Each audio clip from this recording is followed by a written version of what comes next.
Let's start it, shall we? New game. We do start with Dragon Age Origins, then we're gonna go with Dragon Age Awakening. And I'm most likely gonna be playing the DLCs too, but those are gonna be separate.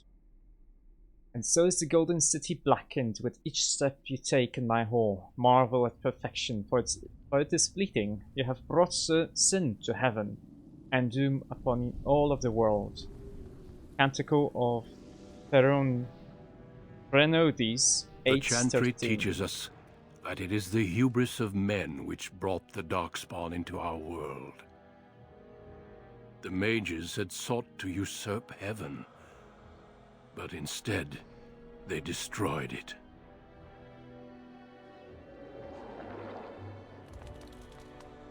They were cast out, twisted and cursed by their own corruption. They returned as monsters, the first of the Darkspawn.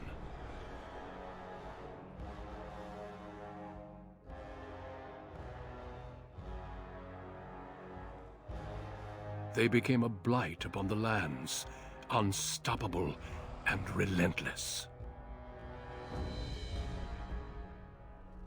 The Dwarven kingdoms were the first to fall, and from the deep roads, the Darkspawn drove at us again and again, until finally we neared annihilation.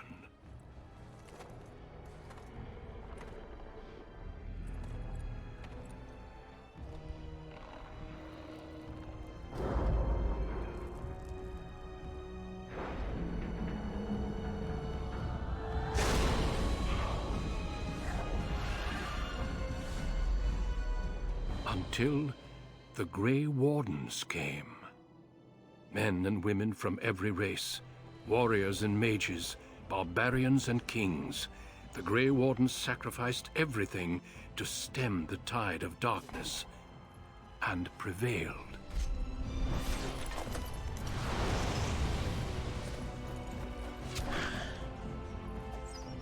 It's not explained how they are stronger than an army of dwarves, but okay.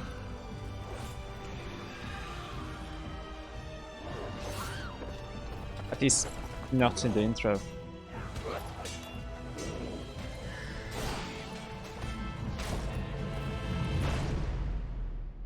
It has been 4 centuries since that victory, and we have kept our vigil. We have watched and waited for the Darkspawn to return.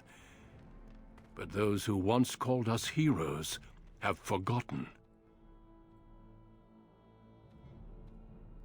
We are few now, and our warnings have been ignored for too long.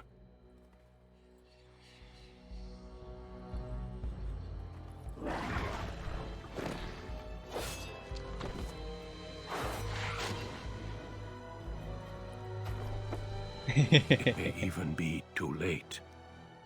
For I have seen with my own eyes what lies on the horizon. Maker, help us all. And character creation. Or is it still another cutscene, maybe? I don't remember. Like I said, I played it like a year or two after release. So that would probably be 2010, 2011. Probably 2010. I know 2011 Skyrim came out and I was playing that. Okay, the background you select will determine which of the 6 distinct opening stories you will play through. It also affects how characters respond to you throughout the game. So yes, I have played this through. I think like 2 times maybe. So I know more or less what happens, but I will tackle this as I would tackle a game I played for the very first time, because obviously my memory is shit. So I probably forget a lot. Hello Raven, how's it going? I probably forgot a lot.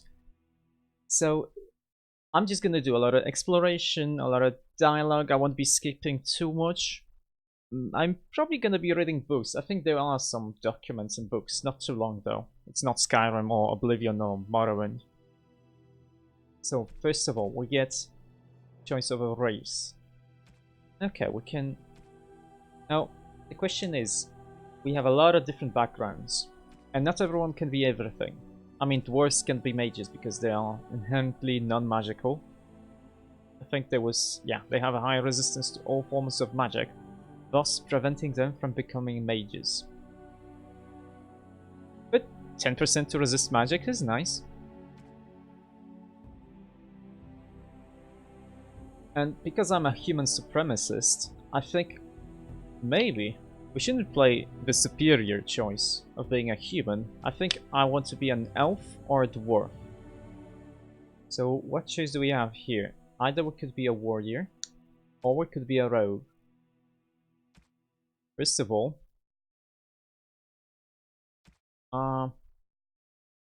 elves are like better magicians because they have both willpower and magic. So it would make sense to have an elf magician. But a dwarf, I mean, a human is average all around, all over. Strength, dexterity, magic, cunning. Cunning is good for rogues. Magic, obviously, for mages. Strength for warriors. And I think dexterity is armor class, so it's kind of nice for everyone. But maybe better for rogues and archers. Which I don't remember which one is which. Now, if I'm playing a dwarf, I think I want a warrior dwarf. So, what's my bonuses? Strength, dexterity, constitution, and resistance to magic. And here we get another 4 strength and 3 dexterity and 3 constitution. Oh, this gives more dexterity. Okay. So I guess the rogue is the archer class. Okay. Well, obviously, a dwarf archer doesn't seem really good, does it? So, a dwarf warrior. I guess I think I wanna be just a full-on tank. Oh, I mean, obviously, when we get to our party, everyone's gonna be able to do something. Like, we're gonna have a mage, 2 mages, I think, 2 warriors, an archer, rogue kind of person. Pretty sure. So... Oh yeah. We can also specialize later. There's like subclasses or prestige classes, I remember, where the warrior can become kind of a berserker, templar, champion, or reaver. The rogue could be a ranger, bard, duelist, or assassin. And a mage... Oh, this is interesting. Mage doesn't seem to show any bonus stats. Huh. But yeah. Oh. Ah, okay, because it selected this one. So, more magic, more willpower, a little bit of cunning. And a mage could be a spirit healer, shapeshifter, arcane warrior, and a blood mage. Now, spirit healer, obviously it's a healer. Arcane warrior, I remember this being kinda nice. Because as an arcane warrior, the mage can substitute his magic stats in place of strength stats for wearing armor. So, if you have like 50 magic, or no, 50 probably is a little bit too much, but 30 magic or 40 magic, then it's the same as if you had that strength. So you could wear plate armor, you could wear like shields and weapons. That's good. But I don't remember if there's any carry weight limit or not. So having a little bit of strength would be good, even on a mage who wants to be an arcane warrior, just so he doesn't collapse under the weight of his equipment. But no, I'm gonna be a 2-handed warrior dwarf, so I guess I don't want him to be a Templar later. I don't remember which of the classes do what. I think a champion is like the specializing in like a paladin thingy. Templar is against mages. So probably a berserker or maybe a reaver is gonna be my own thing. And we can be a dwarf commoner who is born casteless in a land where rank is everything, bound as the lackey and thug of a local crime lord. You have spent your life invisible until chance thrusts you into the spotlight, where you can finally prove whether you will be defined by your actions or your birth. Or Wolf Noble, which, as the favoured child of the Dwarven King, you proudly take up your first military command, only to learn that the deadly intrigues of family and sycophants may pose a greater danger than even the battlefield. Well, since I'm gonna be a warrior, I think I wanna be the noble. So we start with a bonus of 5 to strength, 4 to dexterity, and 5 to constitution, with a 10% chance to resist any kind of hostile magic. I think that's decent. Greetings. Oh, okay. Character creation. Yeah, yeah. I guess I'm just gonna select a few presets. It doesn't really matter that much. Because even in dialogue, I don't think you really see your own character's face too much. This looks pretty regal.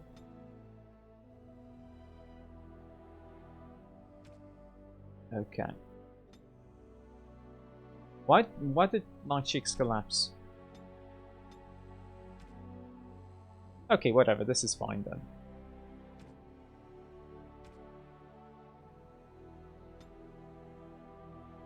Yeah, my cheeks collapsed.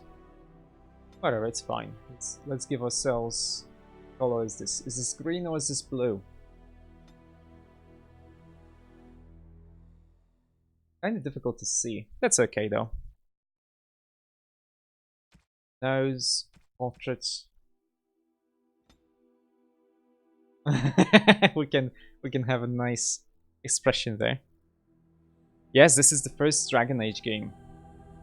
This one came out in 2009.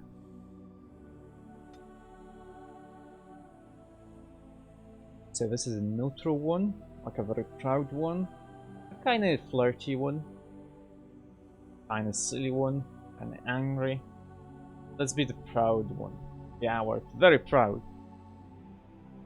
We're playing now? No, this is fine. And my voice? I have lost concentration. Well, I can't cast spells, so concentration doesn't matter. How do you do? Oh, nice. Greetings. Greetings. Charmed, I'm sure. Greetings. Charmed, I'm sure. Greetings. No, the sway. I'm sure. This is good. Ah, there went the spell. I need something new. Coming through. Yeah, this is good. And we can spend a few attributes points. So, do we have a small explanation here? So, strength measures a character's physical prowess and directly affects the damage a character deals in physical combat. It also contributes to the accuracy of melee attacks. High strength is essential for warriors, in particular if they wish to wield two-handed weapons, and is nearly as critical for rogues.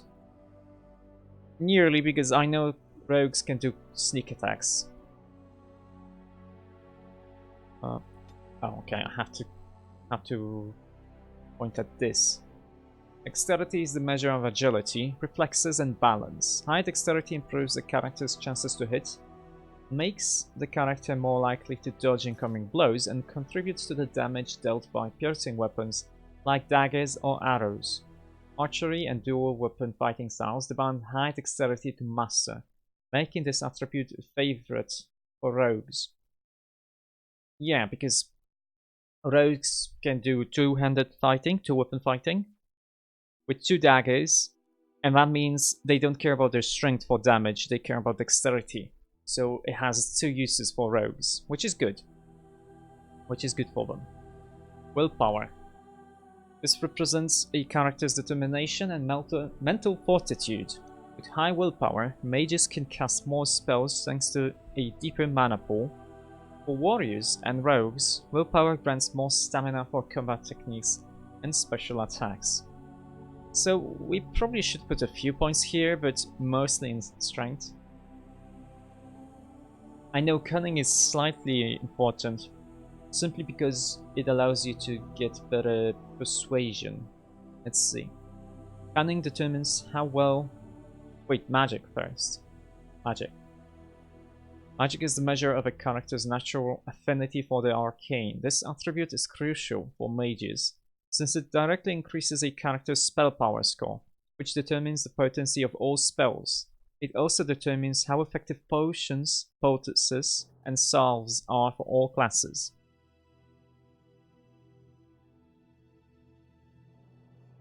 I mean, from what I remember, because I only played the first one and the second one. And for the record, I'm gonna say I liked both Dragon Age games. I both like Dragon Age Origins and Dragon Age 2. However, Dragon Age Origins, from what I remember, was very good, extremely good at setting the mood, at setting the overall, with the overall world building. It's much better, in my opinion, compared to the second one. However, that's mostly because the second one made Hawk, your main character, kind of a set in stone character, more or less. Like, you could have 3 archetypes of what Hawk is gonna say. He isn't a blank slate like here, so his motivations are already there. They kind of change a little bit depending on your actions, from what I remember. Maybe it's not the case, but yeah. Overall, Dragon Age Origins was a better game, but Dragon Age 2 wasn't bad. It was just a little bit too different compared to this one. And I think that's the reason why a lot of people didn't like it as much. But, I mean, that's just my opinion.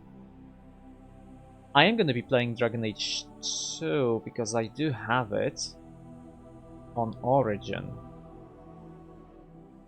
But that's, I mean, this is going to take some time, so... And I'm also going to be playing all of the DLC, like other campaigns for this too. Cunning. Cunning determines how well a character learns and reasons. Most skills, such as herbalism or combat tactics, require a quick mind to master, and an observant eye can more easily find weaknesses in enemy armor. Rogues benefit most from this statistic, as many other class abilities and special attacks rely on subtlety and reading the target, not raw strength. So I guess this tells me this is critical strike chance. But I do remember this being important if I want to do some charisma stuff. For now though, I don't think this matters. We can leave cunning at 10, magic at 10. This is our dump stat, we can't lower it, but I didn't care about magic at all. Like, the only thing this does is give me better potions for this character. And constitution.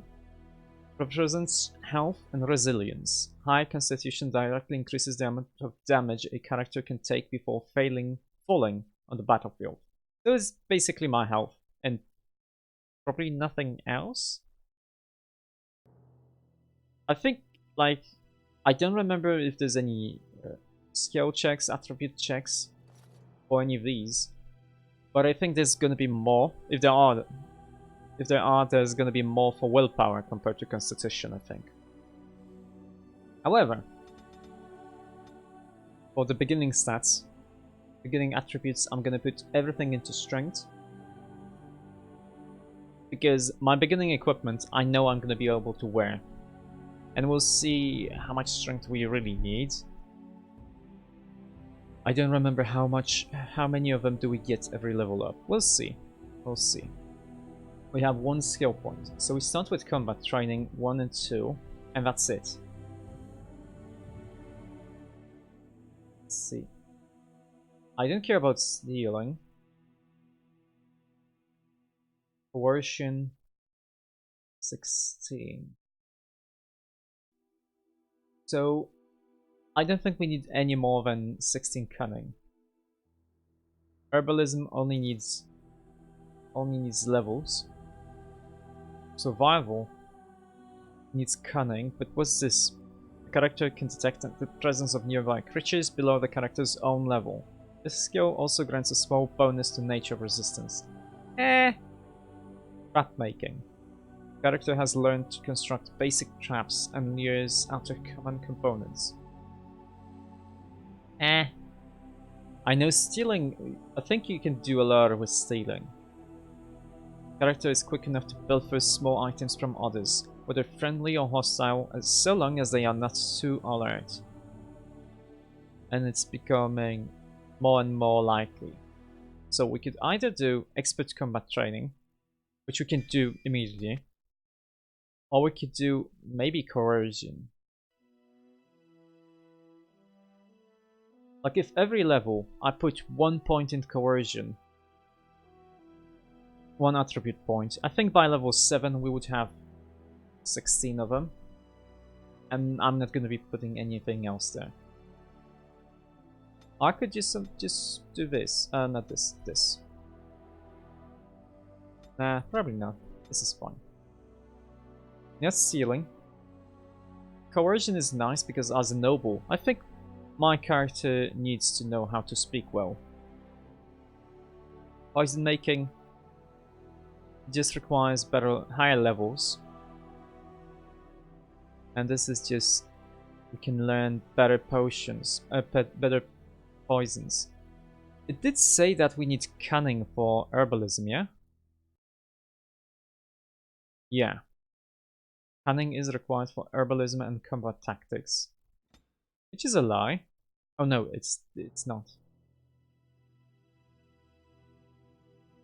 Okay, what's this?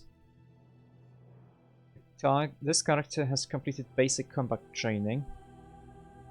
Warriors and rogues gain access to first tier weapon talents. Mages can take more damage from an attack before it interrupts their spellcasting.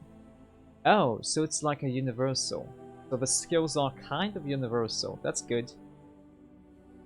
Second one is just second tier weapon talents, as well as a bonus to stamina regeneration. Mages can take more damage from an attack before it interrupts. This is even more and even more. I don't think we need expert combat training 3 at the start of the game. I think 1 and 2 is fine. So I would either select coercion or I would select combat tactics.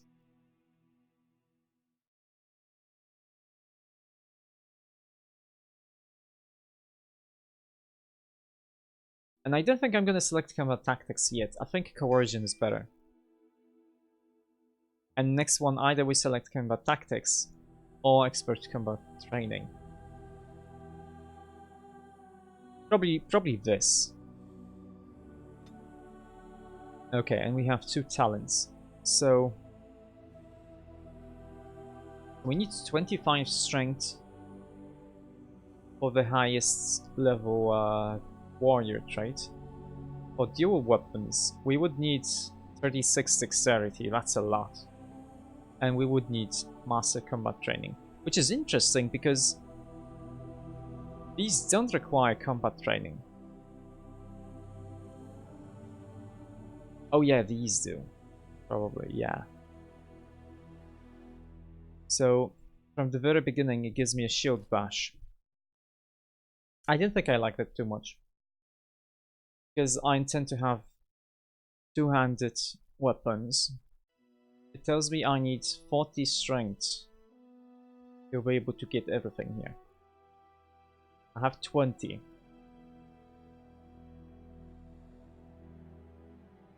I don't think I care about dexterity at all. Since we're gonna have like big armor, I don't think I'm gonna put anything there. Here though. I mean, first of all, we can get these 6.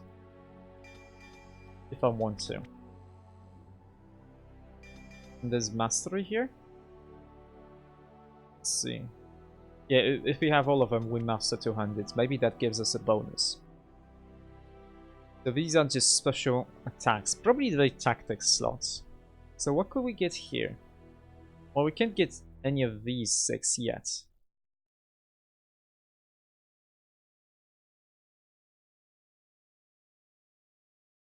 I mean, all of these probably are nice, but these have some dexterity needs. What's this? The massive attack bonus for moderate time, but this needs dexterity, which kinda sucks. What's my dexterity right now? 14. So I would have to put 4 more points into dexterity just to be able to get this later. But we need level 12 for that, so we'll see. So this is a passive bonus, which gives me more health, reduced fatigue penalty for wearing armor. I guess this is good, because if I'm gonna be wearing heavy armor, this is must anyway. Threaten is... Oh, they attacked me, okay. Bravery is good because it works together with Threaten. If more people attack me, I get better resistance. I mean, I do more damage, I have better resistances for physical and mental stuff, and a higher critical chance. And Death Blow is each time the warrior fells an enemy, the end of the battle seems closer at hand, restoring a portion of the warrior's stamina. This is nice. It's probably not vital. Precise striking. Warrior tries to make each attack count, sacrifices attack speed for a bonus to attack as well as an increased chance to score critical hits for as long as this mode is active. It's nice, but I don't think I'm gonna want this.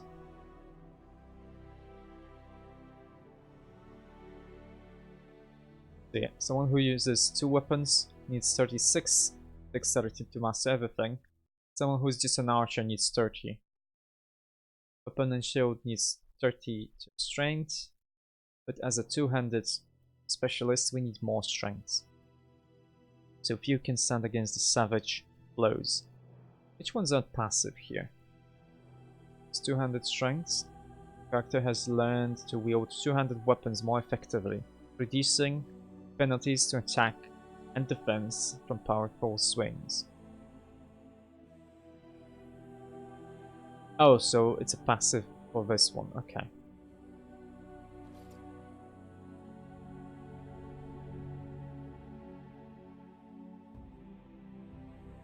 Okay, I don't know how many talent points we get per level. I expect just 1. And for skills, I think we probably get like 1 every few levels. Because if we get 1 per level, and let's say we can get to level 30, 1, 2, 3, 4, 5, 6, 7, 8, then we would be able to get all of these skills. So probably like every 4 levels we can get this.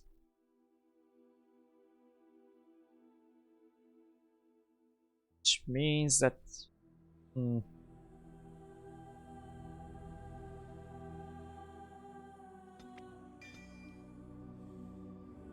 No, it's fine. I'm gonna do this, then go to Master Combat Training, just to have it maxed out, and then go between Combat Tactics and Improved Coercion, if I need Combat Tactics.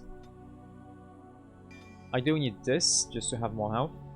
Let's see, which one of these do I want? Mighty Blow puts extra weight and effort behind a single strike, gaining a bonus to attack. If it hits, the blow deals critical damage and imposes a penalty to movement speed, unless the target passes a physical resistance check. It doesn't say I get penalties to the attack. It's just a guaranteed critical. Sunder Arms. Attempt to hinder a target's ability to fight back, rather than going directly for a killing blow. Unless the target passes a physical resistance check, suffers a penalty to attack for a short time. Or a pommel strike. Instead of going for the fatal attack an enemy expects, the player strikes out with a weapon's blunt end, knocking the opponents to the ground unless it passes a physical resistance check. Yeah, I think knockdown is nice. And we do play on normal. Let's see. Never enter a battle with your bare hands. Unless you're a bear. Good.